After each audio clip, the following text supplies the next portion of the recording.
한 달에 한 번씩 이런 시간을 바쁜 와중에도 꼭 갖는 것은 어찌됐든 이게 문화이기 때문에 그렇습니다. 우리 문화니까 우리가 지켜가도록 합시다. 텔스타는 다른 회사하고 다르게 문화 경영을 초기부터 했어요. 이걸 우리 문화로 만들자. 이 개념이 지금까지 이어오고 있다. 그리고 내가 이제 이정훈 대표나 이창민 대표를 일종의 내가 대표이사이기 때문에 제가 책임을 지고 하는 부분을 넣을 수는 없어요. 책임이 있기 때문에. 그러나 나름대로 이제 제가 만들어 놓은 문화를 또 다른 시각으로 창업자의 시각이 아닌 전문 경영인의 시각으로 또 한번 진화를 시키면 좋겠다. 그게 나름대로 또 성과가 있어요. 또 내가 창업을 할 때 텔스타가 가는 이상은 지키고 싶은 문화, 이 부문화에 대해서도 다시 한번 여러분들이 좀 꼭 생각을 해달라, 이런 의미로 지금 CEO 메시지도 여러 번 보냈고 또 오늘 또 그것들을 거의 아우르다시피 한 얘기를 잠깐 하고자 합니다. 조금 전에 김치환 파트너가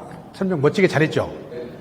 또 잠깐이지만 정연배 소장이 또 멘트 했죠. 이게 무슨 각본 가지고 대본 가지고 한 게 아니에요. 다른 회사, 어떤 회사 사람들도 저런 프로젝트를 저렇게 Q&A로 해가지고 풀어낼 수 있는 사람 많지 않아요. 저게 나는 우리 텔스타의 문화라고 봐요. 각본이 있어야 뭔가를 하는 것은 그것대로 의미가 있죠. 그러나 적어도 텔스타 문화는 머릿속에서 알고리즘을 자동적으로 움직이게 하는 그런 성장 과정을 문화로 만들고 싶은 그런 회사다. 그게 권한을 위임을 하고 이런 게 아니라 판단을 위임을 하고 생각의 알고리즘을 만들어주고 판단을 위임을 해서 가고자 하는 방향을 함께 가자. 이게 텔스타의 핵심 문화라고 보면 될 것 같아요. 그게 고객 고통 중심이라는 단어 가지고 풀어왔다. 이렇게 해석을 하고 싶습니다. 오늘 제목이 텔스타 비즈니스 전략과 인재 육성이에요. 비즈니스 전략과 인재 육성. 솔직히 나도 그렇고 나도 경험이 없는 상태에서 회사를 창업을 했고 또 특별한 아이템을 가지고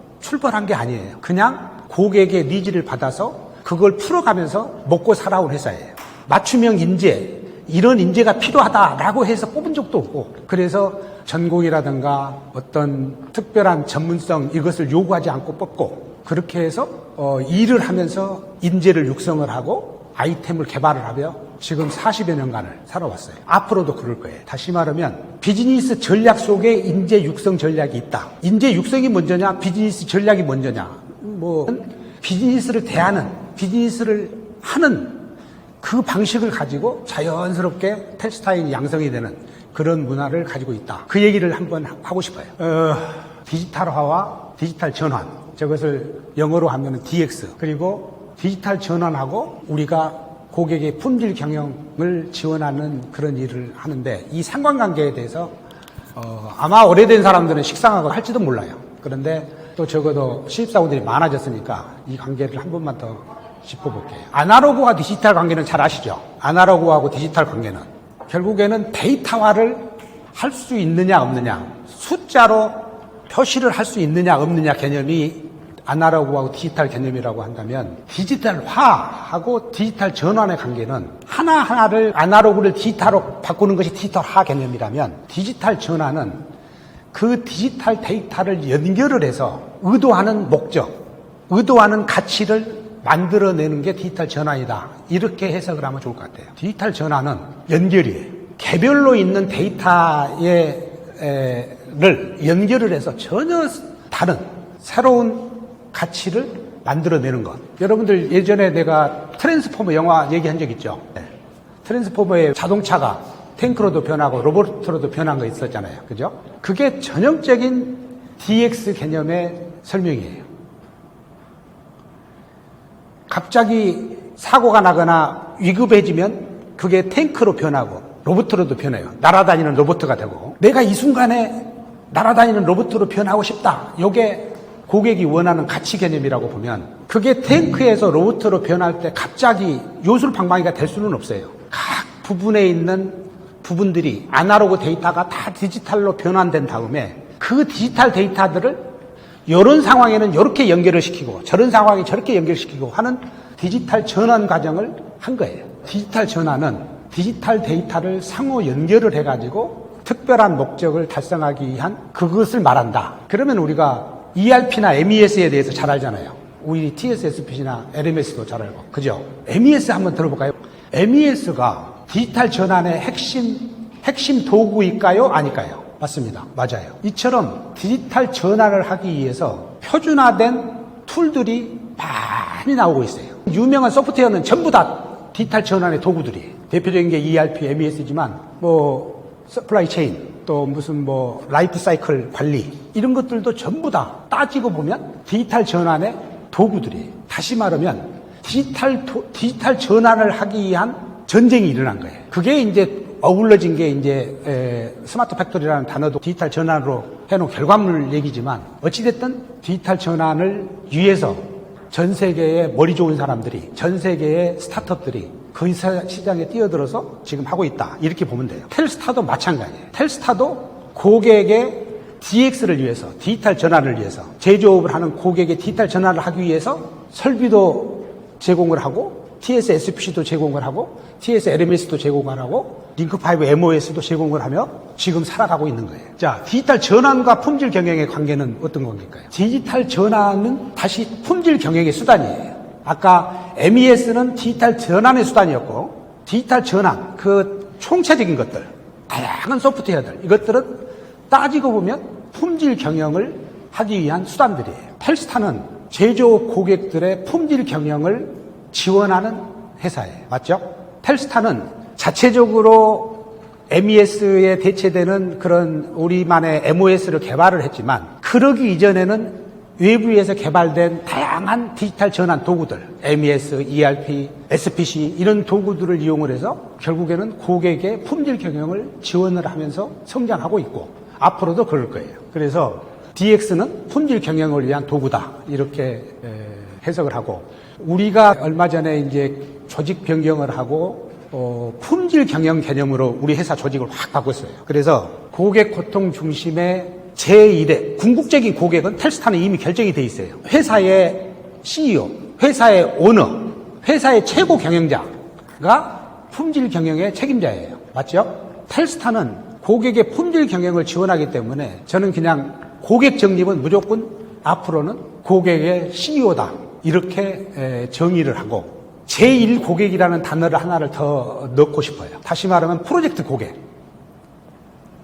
텔스타가 하는 모든 일은 우리 고객의 CEO, 우리 고객의 오너, 우리 고객의 최고 경영자 이 사람들을 고객으로 모시고 일을 한다. 그런데 다시 우리는 매번 프로젝트 수주를 받아서 그 고객하고 비즈니스를 하는데 그 프로젝트 고객은 여태까지 우리가 했던 대로 그걸 프로젝트 고객 또는 제1 고객이라는 이름을 정하고 아까 이제 프로젝트 고객인데 또 매 순간에 우리가 일이 있어요. 그 일을 우리는 이 일의 고객 개념. 그래서 우리는 프로젝트를 고객의 최고 경영자를 고객으로 모시고 이 10억짜리 프로젝트, 이 1000만 원짜리 프로젝트의 고객은 그때 상황에 맞게 고객을 정립을 해서 다시 그 일을 한 달, 두 달, 1년간 하면서 매 작은 단위의 일을 할 때는 그 작은 단위의 고객을 생각을 하면서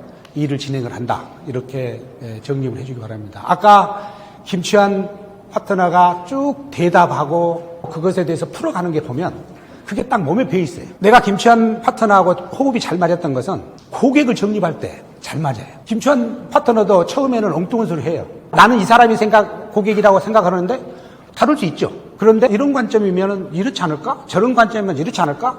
라고 하면서 서로 고객을 끄덕이는 거예요. 그래서 결국에는 고객 정립이 잘 돼요. 그 부분이 지금 몇 년 쌓이니까 저런 프로젝트들을 저렇게 거침없이 그렇게 진행이 되더라.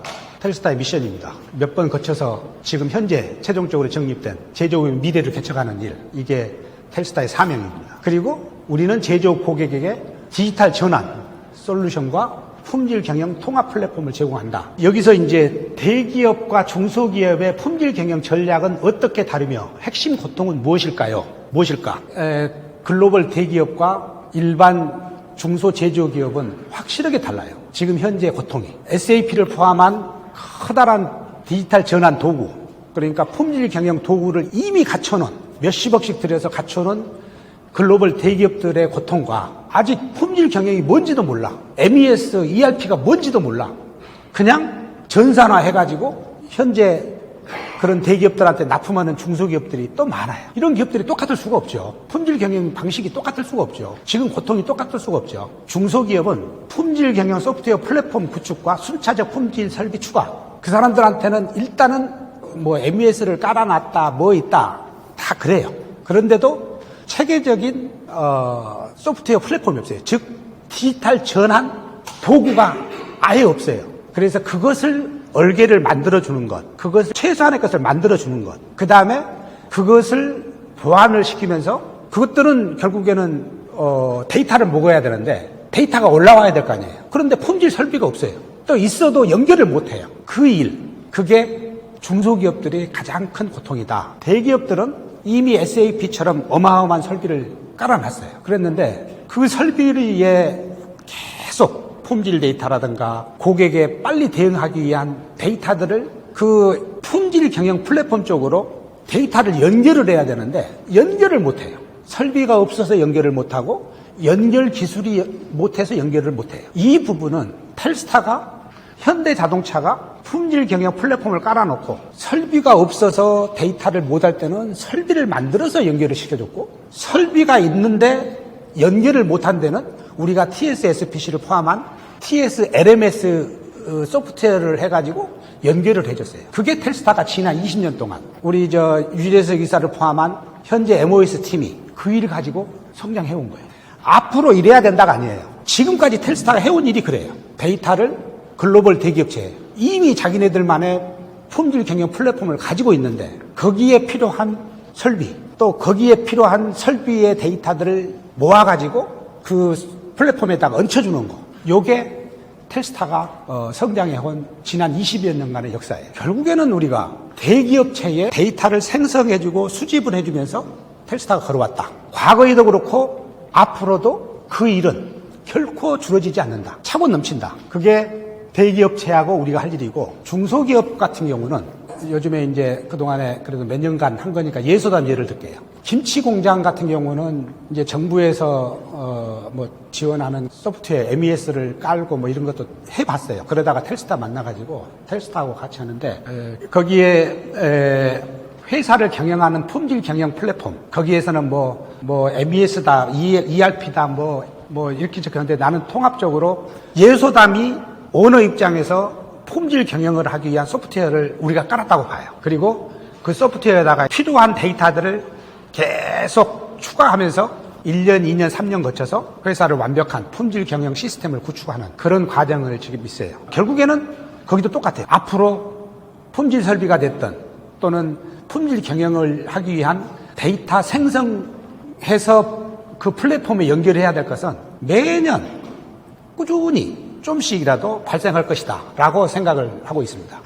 제조업에서 지속적 DX 업데이트는 왜 필요할까? 텔스타가 조금 전에 예소담 얘기를 했는데 정상적인 관계로 진행이 된다면 예소담은 우리 평생 고객이 돼야 맞아요. 왜냐하면 우리가 깔아놓은 품질 경영 소프트웨어에 끝없이 데이터를 변화시켜가면서 연결을 해야 돼요. 사용자 경험과 가치를 활용하는 도구다라는 단어에 대해서 이해하기가 힘들 거예요. 오늘 아침에 뉴스를 보니까 만리장성의 어떤 관광지 가장 높은 쪽인가 봐요. 만리장성에 그 음식 배달 드론으로 해서 5분 만에 서비스한다는 뉴스가 이리저리 좀 나오던데 그거 본 적 있죠? 그게 내가 고객 가치 그다음에 한 번 고객은 영원한 고객 개념으로 해서 DX가 계속 지속적으로 업데이트 되지만 안 되는 사례로 설명을 잠깐 해볼게요. 자, 만리장성에 걸어서 가지고 올라가려면 한 50분 되는 거리에 거기에 좁은 공간이기 때문에 뭐 물건을 팔거나 이럴 수가 없는 거예요.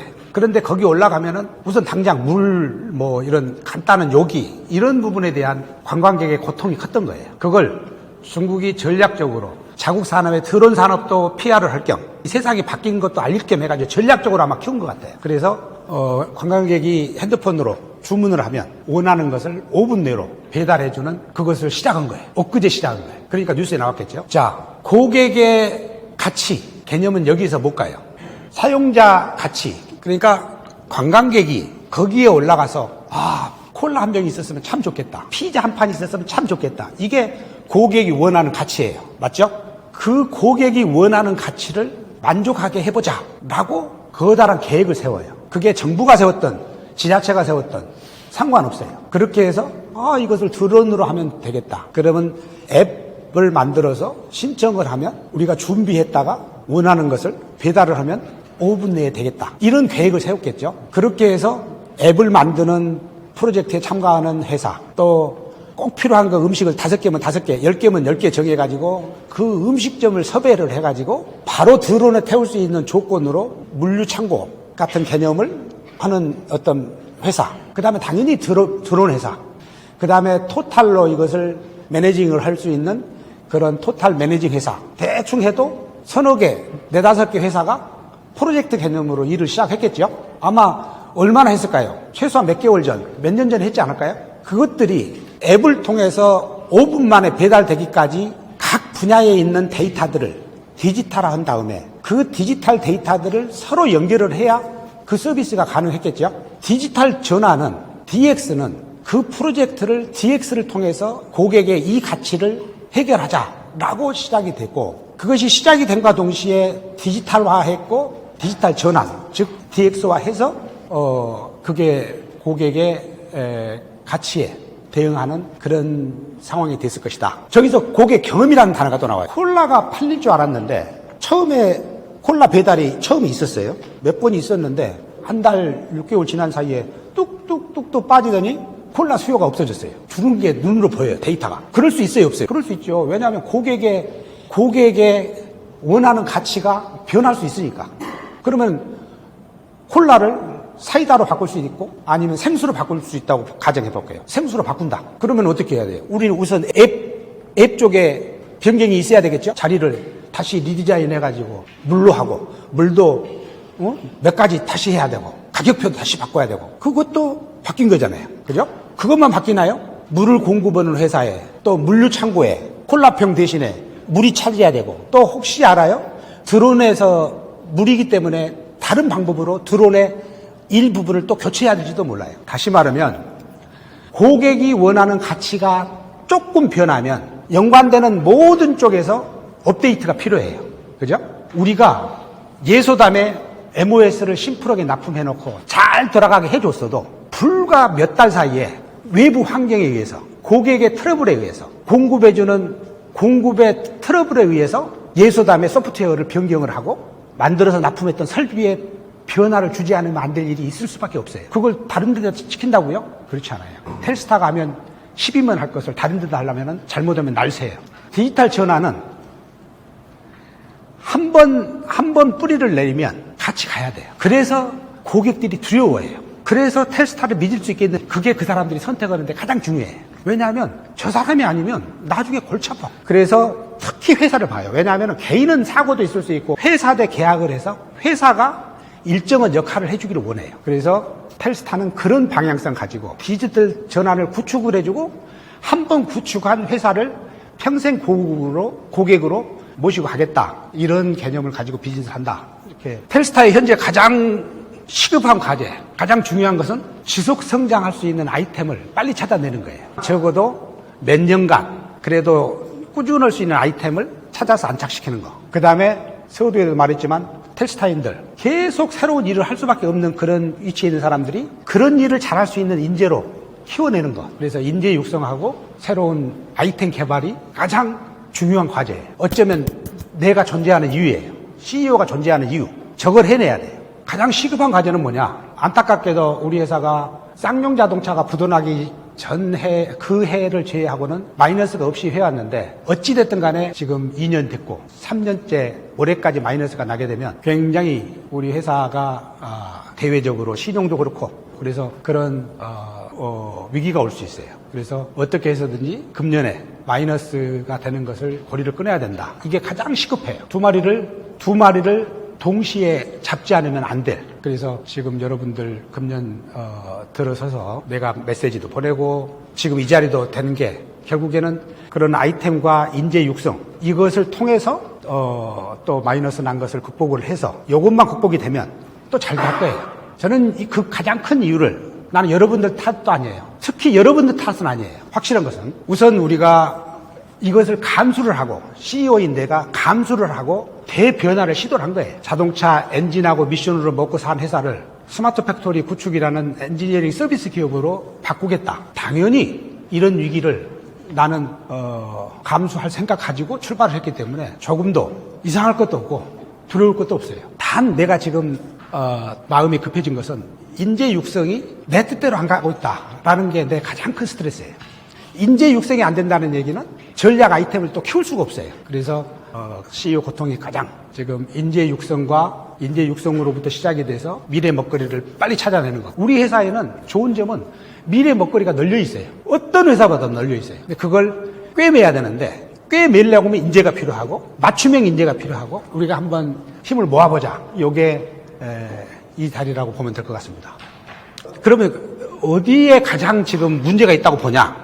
나는 심플해요. 인ኳ리 초기에 지금 우리가 바빠서 악순환이 되고 있는 거예요. 바쁘고 힘드니까 전부 인ኳ리 초기를 옛날 문화를 다 잊어먹었어요. 우리 회사에 자리 잡았다고 생각했던 문화가 바쁘고 급하니까 또 힘드니까 그걸 놓친 거예요. 인ኳ리 초기 단계의 대응을 잘 해야 되겠다. 이게 내 진단입니다. 근데 이 부분만큼은 생각이 다르다고 해서 각자 가면 안 돼요. 이것은 CEO로서 내 지시예요. 내 명령이에요. 여러분들이 텔스타에 있는 이상은 텔스타 조직원이라면 이것은 CEO 지시니까 따라야 돼요. 아시겠죠? 텔스타 비즈니스는 프로젝트 비즈니스를 한다. 맞죠? 근데 잘 따지고 보면요. 이 세상은 프로젝트로 진행이 돼요. 세상은 돌아가는 게 프로젝트로 진행이 돼요. 프로젝트라고 하는 것은 예산이 결정돼 있고 시간이 결정돼 있어요. 그 속에서 최적화, 효율적인 결과를 얻어내는 게 프로젝트라고 한다면 이 세상 모두가 그렇고 우리 텔스타는 특히 작고 긴박한 그런 프로젝트 비즈니스 위주로 살아가고 있어요. 아마 우리 회사 일을 설명하다 보면 내 아는 사람들은 어떻게 그 일을 헤쳐나가면서 살아가냐 걱정한 사람이 많아요. 그 정도로 우리가 굉장히 프로젝트에 특화되고 한 일을 해오고 있는 거예요. 그래도 살아남았잖아요. 근데 앞으로는 저희 같은 회사들이 훨씬 더 필요로 하는, 그렇게 하지 않으면 안 되는 그런 세상이 될 것 같아요. 한정된 자원과 한정된 시간에 최적화를 이루면서 살아가야 돼요. 프로젝트를 해야 되는데 프로젝트의 특성을 한 번만 보고 가고 싶어요. 현대 자동차가 엔진 공장을 진다. 그러면 우리는 일을 하죠. 그죠? 근데 엔진은 엄밀히 따지면은 현대 자동차 입장에서는 새로운 신차를 출시를 하려고 하면은 계획된 2단계 정도, 3단계 정도 밑에 있는 프로젝트예요. 우선 글로벌 시장을 놓고 이런 차를 개발을 하면 좋겠다. 이런 차를 개발을 하려고 그러면은 프로젝트가 가동이 돼요. 그 중에서 우리한테 오는 프로젝트는 엔진 프로젝트고 미션 프로젝트예요. 엔진하고 미션 프로젝트는 앞에 있는 큰 프로젝트, 차체 공장도 지어야죠. 의장 공장도 지어야죠. 그것들이 전부 선행이에요. 그런 큰 프로젝트, 고객 프로젝트가 있다 그러면 그 중에서 지금 동그라미 큰 게 있죠. 저게 큰 현대 자동차가 신차를 하나 내버리겠다라고 한다 그러면은 저런 프로젝트 가동이 돼요. 그 다음에 그 안에 3개 프로젝트 있어요. 3개 프로젝트는 하나는 차체 공장일 수도 있고 하나는 의장 공장일 수도 있고 하나는 엔진 공장일 수도 있어요. 저런 프로젝트가 또 계획이 돼요. 그 중에서 우리는 엔진 공장 속에서 가공 프로젝트가 있고 조립 라인 프로젝트가 있고 뭐 큰 프로젝트가 있고 그 속에서 중간 정도의 프로젝트가 있고 그 다음에 다시 더 작은 프로젝트가 있고 그 속에서 이러는 게 수백 개, 수천 개 우리 같은 회사들이에요. 자, 저게 하나라도 안 되면 제 날짜에 차가 안 나와요. 맞죠? 그래서 자동차 산업이 힘들어요. 다시 말하면 프로젝트는 연관된 프로젝트에 동시에 가지 않으면 헛일이에요. 헛일. 이 세상에서 가장 억울한 게 헛일이에요. 죽고 살고 했는데 헛일일 경우 우리는 몇십억 프로젝트가 3분의 1, 5분의 1로 줄어졌죠. 그것도 제대로 갈지 몰라요. 우리가 평택시에서 스마트시티의 일부를 받았어요. 그게 대한민국 국토부에서 기획을 했고 국토부에서 돈을 승인을 해가지고 평택시에서 매칭 펀드로 해가지고 그것을 진행을 해요. 연관이 되어 있는 거예요. 어디선가 뻥크가 나면은 제대로 안 가요. 그래서 힘들어요. 우리가 프로젝트를 할 때 우리 프로젝트에도 중요해요.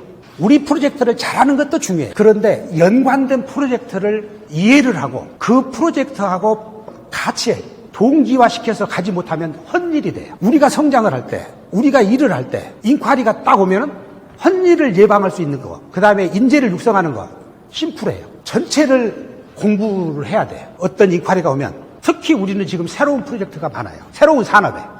우리는 그 산업도 몰라요. 엔진 공장 진다 그러면 저거 다 머릿속에 들어있어. 그런데 엉뚱하게 지금 새로운 산업 인칼이 오면은 그 산업에 어떤 상황인지 우리가 할 길이 없어요. 그것들을 공부를 하면서 전체 속에서 우리가 이번에 받은, 우리가 하려고 한 일에 대한 프로젝트의 성격을 이해를 해야 돼요. 저기 텔스타 수주 프로젝트, 저 파란 것을 공부한 것하고 외곽에 있는 것을 공부하는 거 훨씬 더 크고 그러기 때문에 경험이 많은 사람이 공부를 해야 된다. 텔스타에 들어온 인ኳ리에 대한 공부는 신입사원이 해도 된다. 그게 맞을까요? 경험이 있는 사람이 오히려 저 수주 프로젝트에 대해서 관심을 가지고 경험이 적은 사람이 외곽을 공부를 해서 온 게 맞을까요? 후자가 맞죠? 요게 인재 육성과 텔스타 전략이 여기에 다 들어가 있어요. 우리는 아차한 순간에 거꾸로 하기가 쉬워요. 바빠지면 거꾸로 해요. 인ኳ리가 딱 오면 새로운 산업이면은 산업 공부부터 신입사원 해줘야 돼요. 거기서 인재로 성장을 하고 경험인 사람 눈으로 보면은 저 사람을 여기에 투입할 것인가 말 것인가도 그 과정 속에서 선택이 돼야 돼요. 자, 저기 위에 프로젝트의 특성. 우리가 초기에 아까 평택시 프로젝트 얘기를 하면서 내가 국토부 정책 다 조사시켰던 거 기억나죠? 어떤 건들도 기본적으로 저 개념으로 해서 저게 전체에서 하나를 놓치지 않도록 동조화돼서 일을 할 수 있도록 하는 기반을 닦는 거, 이게 중요하다. 수주 전략과 실행 전략, 협력사 활용 전략은 상호 연계되어 있다. 우리는 엄청난 일을 해요. 스마트 팩토리를 구축한다는 것은 지금 요 100여 명이 할 일이 아니에요. 몇천 명이 해야 될 일이에요. 다시 말하면 협력사 시스템으로 일을 해야 되는데 수주할 때 수주 전략에 이미 실행 전략이 들어가 있어요. 실행 전략 중에서 가장 중요한 게 협력사 운용 전략이에요. 이것은 여기까지를 협력사로 해서 빼겠다. 이것은 전략 아이템으로 키우기 위해서 작지만 이 부분은 회사 내에서 하겠다. 이게 있어야 아이템도 키우고 인재도 육성해요. 우리가 그렇게 해왔어요. 훨씬 더 좋은 조직일 때, 적은 조직일 때 우리가 훨씬 더 큰 기계를 다 개발했어요.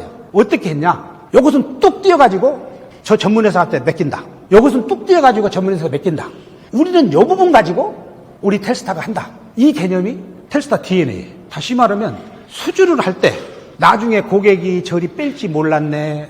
텔스타는 결국에는 뭐 이것밖에 안 하네. 이런 말도 그 당시는 없었어요. 가만히 생각해봐요. 다 사전에 최소한의 교감이 있었어요. 그것에 대한 대책이 있었어요. 수주 영업이 딱 들어오면 아까 같이 큰 범위, 작은 범위 나눠가지고 우리 범위 결정한 다음에 그걸 가지고 이 부분은 아예 과감하게 외부로 빼자. 이 아이템은 향후의 전략 아이템으로 키우기 위해서 밖으로 빼더라도 이것만큼은 내부로 하자. 이런 전략이 초기에 결정이 돼야 된다. 두 번째, 고객 고통 정립은 텔스타 경험 사용을 하려고 위한 준비 과정이다. 텔스타는 너무도 많은 경험을 했어요. 지난 30년간 너무도 많은 경험을 했어요. 적어도 프로젝트 비즈니스에서 우리만큼 다양하게 많은 경험을 한 회사 대한민국에 나는 없다고 봐요. 그런데 우리가 아차운 순간에 우리가 스타트업들하고 똑같이 경쟁을 하고 있어요. 내가 파트너로 일했던 사람들이 부회장이 돼가지고 다 회사 떠났어요. 현대자동차에서 떠났어요. 사장, 부사장 돼서. 그리고 그 당시 태어나지도 않은 사람들이 지금 들어와서 여러분들 파트너가 되고 있어요. 그 사람들이 지금 써준 대로 똑같이 일하고 있는 거예요. 아차운 순간에 경험이 있는 텔스타나 30년 전의 텔스타나 똑같은 취급을 받을 수밖에 없어요. 그걸 언제 잡아야 되냐? 초기에 잡아야 돼. 초기에 어떻게? 그 사람들은 몰라. 텔스타가 뭔지도 모르고 텔스타가 어떤 회사인지도 모르고 오히려 나쁜 것은 초기에 고객이 왔을 때, 인ኳ리가 왔을 때 고객 고통을 들어보고 그 고통을 해결책을 툭 먼저 던지는 것. 사양서는 고객 고통을 파악하기 위한 도구다라고만 생각을 하고 그 고객 고통 해결책을 우리는 A, B, C 정도로 가지고 툭툭 던져보는 거. 요게 필요한데 급하다 보니까 경험 있는 사람들은 쳐다볼 시간도 없고 그냥 사양서 보고 그냥 견적내기 바쁜 사람들이 첫 단추를 끼고 있다. 요게 내 진단이에요. 그렇지 않다고 말하겠죠. 그런데 내 눈으로 보면 그게 지금 쌓여 있다. 그걸 어떻게 해서든지 털어버려야 돼요. 요것은 오히려 지금 대응하지 마. 대응하더라도 이렇게 해. 요 개념으로 해서 초기 대응을 선택과 집중을 할 수 있도록 해야 된다. 세 번째, PO 아이템과 맞춤형 텔스타의 선정은 목적 지향의 인재를 육성하기 위해서다. 여러분들이 PO 아이템이 지금 금년 들어서 내가 사용했기 때문에 여러분들이 좀 헷갈릴지 모르겠는데 예전에 PP 제도 한 10년 전 돌아가 봐요. 10년 전에 너는 설계 PP, 너는 PLC PP 이 단어 많이 썼죠? 안 그랬나요? 그 당시 PP 담당자한테 요 기계 이쪽에 PLC PP 누구 올 거야? 설계 PP 누구로 올 거야? 이런 말 많이 들었죠? 그게 지금 PO 제도의 원조라고 보면 돼요. 설계팀에 있는 신입사원이라도 그 신입사원이 설계 PP가 돼서 그 팀에 있는 베테랑들, 선배들 창구가 돼가지고 이 프로젝트에다 집어넣는 역할. 이렇게 해서 설계 PP 이런 단어를 썼어요. 개념을 똑같이 놓고 해석을 한번 해봤으면 좋겠어요. 우리가 그토록 어느 정도 자리를 잡을 때까지 계속 PP 제도 가지고 했는데 그걸 PO 제도로 조금 승격을 하면 개념이 좀 좋을지 모르겠어요. 그래서 그 당시도 어떻게 했어요? 우리가 여기 밑에 TFT 룸 8개인가 만들었죠. 엄밀히 따지면은 PO 아이템 같은 개념이에요. 텔스타가 앞으로 미래 아이템으로 갈 수 있으면은 TFT 팀을 구성을 했어요. TFT 팀은 어떻게 했냐면은 아까 메인 PP가 있고 설계 쪽에서 1명, 소프트웨어 쪽 1명, PLC 쪽에서 1명 이렇게 해서 몇 명이 짜고 들어가서 그 프로젝트를 성공시켜서 향후의 프로젝트까지 잘하자 라는 개념으로 했던 거예요. 그 개념하고 똑같이 보면 돼요. 저걸 PO라는 단어 가지고 바꿔서 한 번 더 업데이트를 하고 싶으니까 이 부분에 대해서 이해를 하고 싶으면 5년, 10년 전에 PP 제도에 대해서 한번 물어보세요. 신입사원들, 텔스타이들 PO 제도가 헷갈리면 5년, 10년 전에 PP 제도에 대해서 공부를 해서 업데이트 해주기를 바랍니다. 그 다음에 기술자를 넘어 전문가를 육성해야 한다. 이것도 아마 너무 힘들 거예요. 내가 너무 많이 말을 하니까. 저는 기술은 흘러간다고 봐요. 더더군다나 AI 시대에는 기술은 너무 빨리 흘러가 버려요. 텔스타에서 MES 전문가, 이것은 기술에 속해요. 근데 김치 MES는 기술자에 속해요. MES를 파고들겠다 그러면 기술자 길을 가겠다는 얘기예요. 근데 김치 MES를 파고들겠다 하면은 전문가 길을 가겠다는 얘기하고 똑같아요. 이 부분 이해가 될까요? 상품을 파고들어야 돼요. 제품을 파고들어야 돼요. 기술을 파고들면 안 돼요. PO 아이템을 정해놓고 PO 아이템을 향해서 MOS 기술자도 붙고 PLC 기술자도 붙고 설계 기술자로 붙어서 그 사람들이 그 아이템의 전문가로 크면 당연히 차별화되죠. 그걸 의미해요. 우리 신입 텔스타인들이 정말 명심을 해줬으면 좋겠고 우리 선배들이 우리 경영자들이 과거에 우리가 MES다 ERP다 뭐 이 단어를 많이 썼어요. 근데 그걸 우리는 세분화해서 우리 회사에서는 지금 현재 집중한 것은 MES 중에서도 김치 MES다. MES 중에서도 어떤 MES다. 이렇게 한정을 해서 그놈을 중심으로 해서 전문가로 키우다 보면 거기서 새끼를 쳐요. 김치 전문가가 빵 전문가 못 되라는 법 없어요. 나는 적은 인원 가지고 성장을 하려면 그렇게 갔으면 좋겠어요. 아까 프로젝트는 포괄적으로 파악은 하되 상품은 아주 작은 단위에 상품에 집중을 해서 그놈의 완벽하게 전문가가 된 다음에 자기가 원하는 전문가 길을 새끼를 쳐서 나가도 좋다. 이런 길을 가자. 요게 내 전략이에요. 마지막 차트죠. 기술자 역량 강화는 팀원들과 함께, 전문가 역량 강화는 PO 그룹과 함께. 요 말 이해가 될까요? 근데 베스트 팀을 얘기해 볼게요. 지금 설계팀이잖아요. 설계 기술 역량, 3D 어떤 소프트웨어 다루는 역량, 이것들은 베스트 팀원들하고 하라 이거예요. 그런데 전문가 역량, 그러니까 기술자하고 전문가라는 방점을 끼버려요. 기술자 역량은 그 베스에서 기술은 뭐예요? 설계 기술하고 3D 소프트웨어 다루는 역량이잖아요. 그죠? 그 기술 역량은 거기에 그룹에 모여있는 사람들끼리 시너지를 내면서 역량을 강화하고, 전문가 길은 그쪽에 그룹이 몇 명 있을 거 아니에요. 그 사람들하고 계속 교류를 하면서 키워야 된다는 얘기야. 그러면 저 사람이 전문가 길을 가고 있다, 기술자 길을 가고 있다를 나는 뭘로 보면 되냐면, 이창민 대표는 뭘로 보면 판단하면 되냐면, 허구한 날 그 자리에서만 앉아서 일을 하면 저 사람은 기술자 길을 가고 있는 거고, 잠깐 안 보인 사이에 보면 저쪽에 그 PO 그룹에 가서 있으면 저 사람은 지금 전문가 길을 가고 있는 거예요. PO로 향해서 가는 것하고 PO가 형성되는 것과는 다른 얘기야. PO가 형성된다는 얘기는 이미 수주가 그 아이템이 계속 왔을 때 이제 저게 50억, 100억을 가겠다 하면 이제 PO 아이템화 되는 거고, 우리는 끝없이 PO 아이템화 되기 위해서 프로젝트에 참여하는 거야. 그런데 그렇게 하려고 그러면은 한 번 참여한 PO 그룹에 우선순위를 줘야 되겠지. 무슨 말이냐면, 한 번 TMED 프로젝트에 참여를 해가지고 그놈을 PO 아이템화를 해볼 가치가 있으니까 그 프로젝트가 떨어졌어. 수주를 못 받았어. 그러면 김치 프로젝트 가서 일을 해야 돼. 그런데 TMED가 태동이 됐어. 수주 받을 것 같아. 그러면 저 사람한테 제일 먼저 알려줘야 돼. 요게 수주가 될 가능성이 높은데 요때 되면 너 이 계획대로 합류할래? 이 개념. 그래서 저 사람이 PO 개념으로 가지고 성장할 수 있도록 해주고, 본인이 선택이 김치가 그대로 좋다 그러면 그대로 가면 되는 거고. 이게 매니지먼트가 되자 이겠지. 그래서 우리 텔스타이들이, 특히 신입사원들이 자기가 꿈꾸는 피오 그룹의 소속이 최소한 하나 아니면 두 개의 소속이 돼 있어야 된다. 맞을까요? 틀릴까요? 신입사원들 대답해보세요. 자기가 이 피오 아이템이 내가 한번 해보고 싶어. 물론 그 판단이 안 될 거예요. 그것은 선배들이 해줘야 돼. 이 아이템은 이런 특성이 있고 이런 미래가 있고 이 아이템은 이런 특성이 있고 이런 미래가 있다. 이 부분에 대해서 선배들한테 듣고 본인이 선택을 해야 돼. 제일 중요한 것은 피오 아이템을 가지고 시작을 해보는 것. 그런데 내 경험으로 보면은 그게 또 그냥 싫은 사람이 있어요. 나는 그냥 되는 대로 그냥 부품도 그리고 그냥 설계 도면만 하고 싶은 사람이 있을 수 있어요. 근데 내가 원하는 것은 텔스타에 있는 전문가 길을 갔으면 좋겠다. 전문가는 기술이 아니라 상품에 있다. 그래서 상품을 선택을 해서 텔스타 아이템을 선택해서 거기에 매진을 했으면 좋겠다. 그리고 매니지먼트 하는 사람들은 그것을 잘 선정할 수 있도록 도와주는 게 선배고 리더자다. 이렇게 정리를 하고 싶습니다. 이 방식이 텔스타 DNA다. 우리가 이렇게 이 길 걸어왔어요. 지금 막 우리가 그냥 이 제조업에서 엔지니어 서비스 기업으로 바꾸면서 막 새로운 용어 나오고 하니까 헷갈려서 그러는데 우리가 몸으로 우리가 체득한 내용이라니까. 문제는 요게 지금 저 신입사원들한테 내 느낌에 너무 안 가 있어. 너무 안 가 있어요. 요걸 우리가 다시 신입사원들한테 가야 신입사원들도 내가 봐서는 훌륭해요. 훌륭해. 근데 지금 방향을 제대로 못 잡고 있어요. 그 방향을 잡게 해줘야 돼요. 방향을 잡게 해주려면 아까 프로젝트 개념, 우리 회사가 프로젝트 비즈니스 하는데 프로젝트 성격 이런 것부터 해서 외곽에서 자꾸 공부를 해놓으면 저 사람들이요 나처럼 말하고 싶어서 이런 사람 만들어내야 돼요. 생각해봐요. 환경 잘하는 사람은요 나타나게 돼 있어요. 근데 환경을 모르면 아무리 싸움 잘해도 이거 고쳐야 돼요. 수고했습니다.